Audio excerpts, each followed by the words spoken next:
When most people think of Australia, they usually picture something like this. Like pristine beaches and endless coastline that's so full of life and so full of movement. But here in the Outback though, many think of it as just a dry heat full of dust and not much else. And while there may be some truth to that, Katherine is an entirely different beast. This area has towering gorges and bubbling hot springs naturally flowing right in the middle of the town, as well as gushing waterfalls that feel like they've been stolen from some fantasy island. Just can't believe that something like this is hiding. Welcome to Katherine, where the Outback comes alive. Now, Hayden has already been here, so it's not necessarily going to be a surprise for him, but for me, it will. And I guess my goal coming here is, I really want to bring you with me and that we discover it all together, because everyone says that it's just wonderful. Katherine Gorge, or Nitmaluk to the traditional owners, is Jawoyn country. Sweating out here, it feels like everything holds stories that are far older than I can possibly make sense of. And you can tell it's been cared for because it doesn't feel like a park for visitors. Instead, it's like the land itself has a memory and a rhythm that you can just step into. Oh, here we go. Whoa! Oh my God. Oh, we're filming each other. That's good. Just that. It's crazy. You can't necessarily enjoy this hike if you don't like stairs. We've only been walking for 15 minutes. We left around 8:15. And when you're in the sun, it's already super warm. But oh my God, the view. That is amazing. Did you remember that? I remember the feeling. It just takes your breath away. And I think I was lucky enough last time to not necessarily do the walk, but to do the little ferry. And I think that's why this feels like an entirely new experience to me now. I get a whole new appreciation for this area. Holy moly. This is the part where I just push you into a bush. No, please don't. They have water stops. That's life-saving. And that's just the start of the walk. There's something really special about the smells in Australia, and especially in the bush, and especially when the sun is just burning the trees, the plants, the bush. The smell is like something I've never smelled before. There's something very reassuring and that feels homey about that smell. And right now, I'm just surrounded by it. It's just amazing. I love that smell. Swimming open, which is a good sign, hopefully. Well, yes and no, because it means I might not see crocodile. And I don't want to see crocodiles if I'm allowed to swim in that water. Hopefully. So Nitmaluk, which basically means place of the cicada or songs of the cicada, is quite an apt name for this area.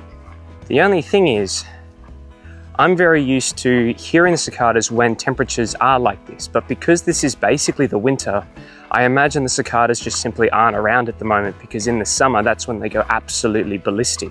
When it's really hot in Australia, everything feels not oppressive, but the sun is beating, it's hot, and also it is so noisy out in the Outback. But today, it's quite calm and quiet. So coming in the dry season actually has its perks in that regard. I just want to say, if you come to Australia and you go for a hike, don't forget to bring water. Very important. How do you feel? Good. Almost there. I'm keen. Already walked 5.2 Ks for an hour 40. Oh, bye-bye. Oh. It's 10 o'clock. There's people already going back. So, yeah, if there's any lesson to be learned from this, it's to do it very early. Yeah. It's winter and today it's supposed to reach a max of 36 degrees. Obviously no bins out here, so whatever rubbish you have, you gotta make sure and you bring it back with you. Whoa! That cliff. Wow. Oh, that is nice. We tried to imagine what the wet season would be like in a few months' time, when these gorges turn into one single wild flood and continue to reshape the land, bringing in that new flurry of life to the area. That is something else. Revisiting places that you've been to as a child and getting to have those memories refreshed is phenomenal, particularly these good vibes. Oh my word. I'm quietly looking down at the bank down there, hoping to see a croc.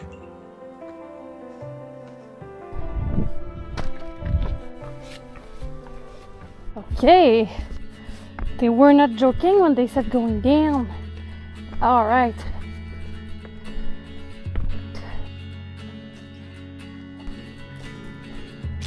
I can see the water hole.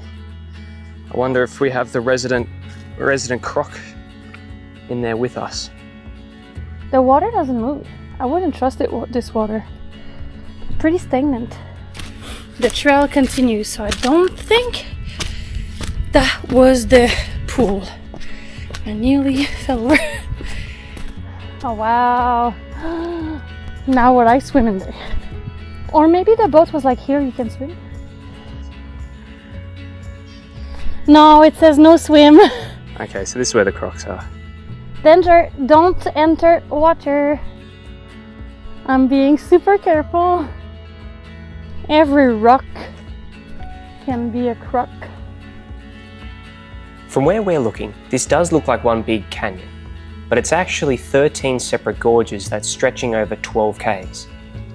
And even though it's dry season here at the moment, the Katherine River continues to wind lazily around every bend.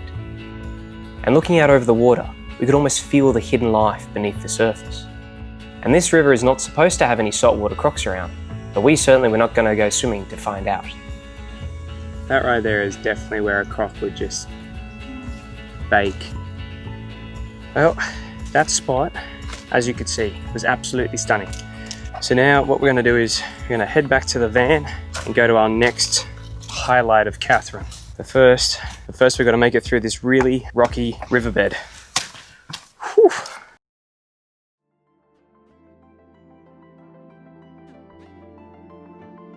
I'm completely cooked. This is gonna feel good. We are currently at Katherine Hot Springs. It's in the middle of town.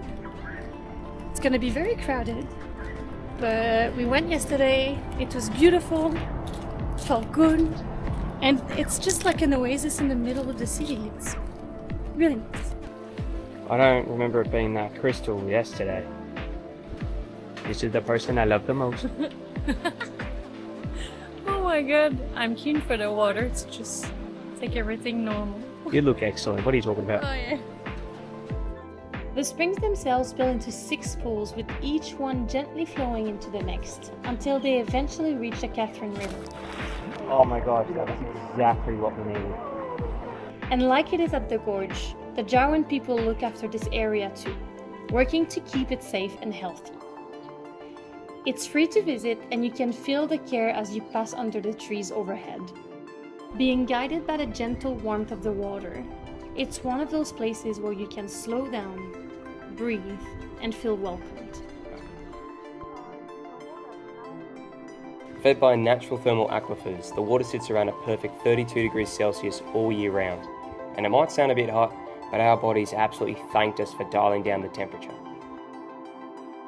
The crystal clear water gives way to slightly cooler pools, and I just couldn't get enough of the tiny little animals that were hiding in the roots and holes along the edges. But the thing that really stole my breath was this deep hole at the top end of the springs. It's a little slippery to get in, but when looking down into this dark, endless cave, it feels totally insane and entirely out of place. I had no idea at the time, but this thing is about 11 meters deep. So who knows what's lurking down at the bottom. And finally, there was this. Seeing the water literally bubble up through the sand beneath our feet. I mean, when was the last time you guys ever saw water coming straight out of the ground like that? So even though today was absolutely incredible, tomorrow apparently holds something even better. So until then guys, see you tomorrow. Good morning everyone. It is day 2 of exploring what the region of Katherine has to offer. I'm really excited for this one because everyone we've been meeting at other campgrounds were telling us how beautiful it is here. And I'm keen already to swim. It's only 7:30 and it's hot. Today's gonna be a really hot one. We knew it was gonna be another scorcher today. So we made a simple plan. We'd break up the 8 to 10 kilometer hike by dipping into the string of swimming holes along the way. We kicked off from the campground with our eyes on Sweetwater Pool, the one at the very end. Then we would make our way back, jumping into the upper pool and finishing with a splash at Edith Falls near the van. The thing that I'm finding with trying to film all these hikes is that it says, oh, it's only going to take you like 2 hours or whatever, 3 hours, 4 hours. And because we're sitting out here trying to film, sightsee, and just capture things to be able to create these videos, it takes like 5 or 6 hours. Not that it's necessarily a bad thing, it just means we've got to prep for staying out a bit longer by bringing more water, sunscreen, and then in this case, bringing swimmers so that way we can go for a swim to cool down.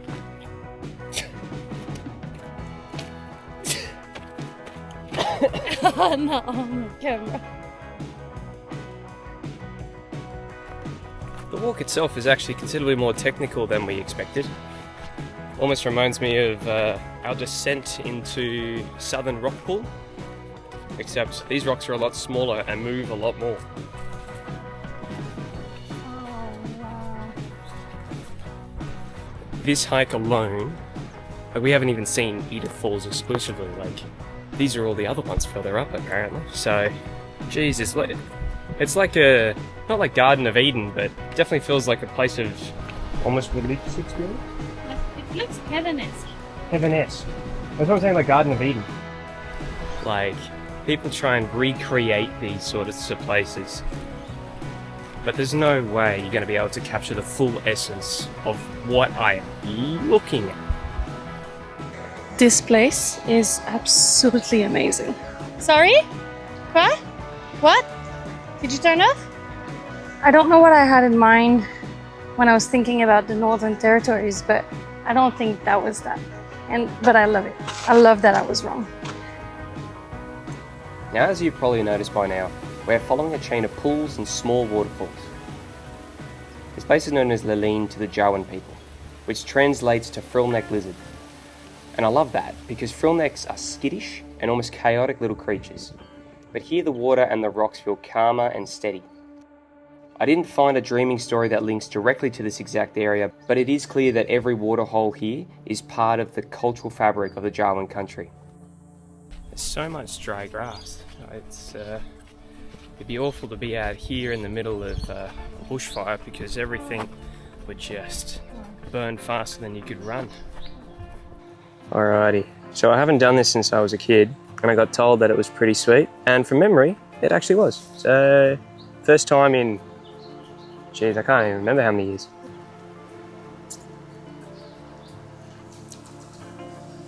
Oh, there's no nectar on that one. I just licked a flower. Oh, it's not as sweet. Well, probably because there was close to no nectar in that, but it's supposed to be sweet, and I remember it being sweet, but that was not sweet. Come on. Oh, I think there's nectar on this one. Oh, that's it. Oh my gosh. Okay, I get it now. Oh, that's fantastic. I really can't quite describe it, but it's like honey water. That's the flashback I wanted. That's the flashback. That's black cockatoo.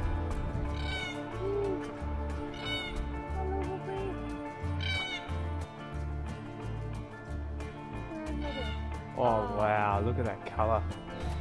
I think this is Sweetwater Pools, where we can swim, right? Yeah. How on earth is this the swimming spot? My gosh. This is definitely where we get taken by crocs, mate. I know. We're allowed to swim here. We're allowed to swim. I know. We're always allowed to swim. But it's a matter of crocodilio or no crocodilio? Obviously, we are in paradise. Obviously. Except we're the only ones in paradise.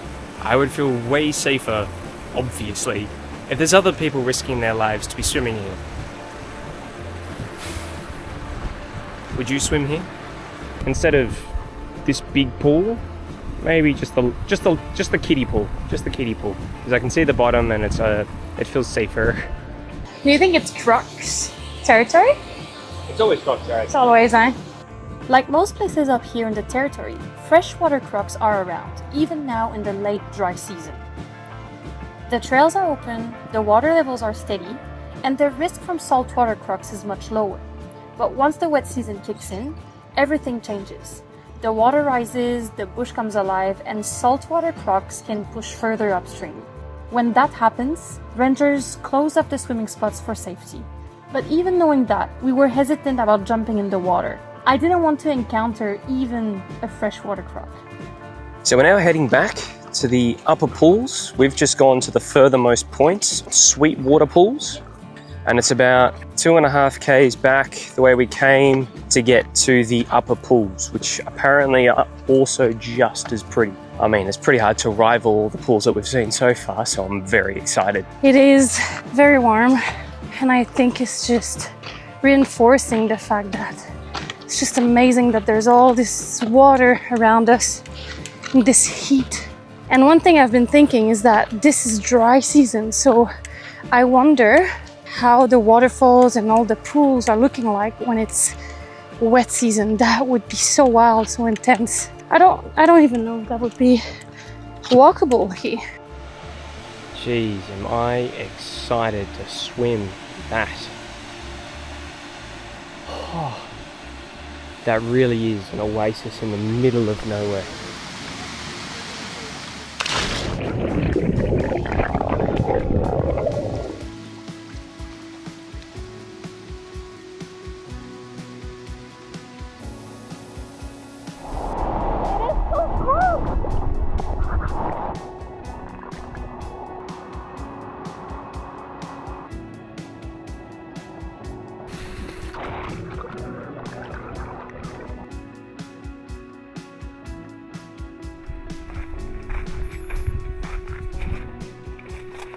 Nice in the shade.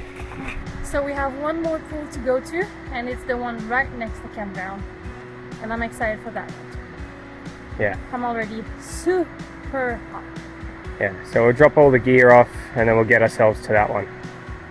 So if you were to come out to Edith Falls, I highly recommend going the clockwise direction versus the anti-clockwise direction. Like, this is cheeky water, but I can see the bottom at least. Okay. Like, it's clear, but like, damn. I just can't believe that something like this is hiding just in the middle of drought and nothingness. That's magical. You feel so small. Love it. Now, while the sky was mostly empty of birds that shelter through the heat of the day, below the waterline was an entirely different story. There's rainbow fish, catfish, and even the odd archerfish was flicking past. And it made me think that there's always going to be something bigger waiting behind every log. Now, we heard that there was talk of file snakes coiled up in the roots, but we didn't see anything that wild. And some of the regulars that come to camp here told us that when the sun drops, the turtles creep out and the frogs crank up the chorus. We finally made it to the last waterfall, and it's absolutely amazing. Can't wait to go for one last dip. Hopefully you enjoyed the video, and I highly recommend to come to this area of the Northern Territories. Despite the flies, the water is amazing, and you can find a lot of oases, whether it be in Katherine or in Edith Falls, but especially here. So don't forget to like, subscribe, and I'm going for swim. This rock is 1,650 million years old. This one? This rock. Especially this rock? That one there. Wow.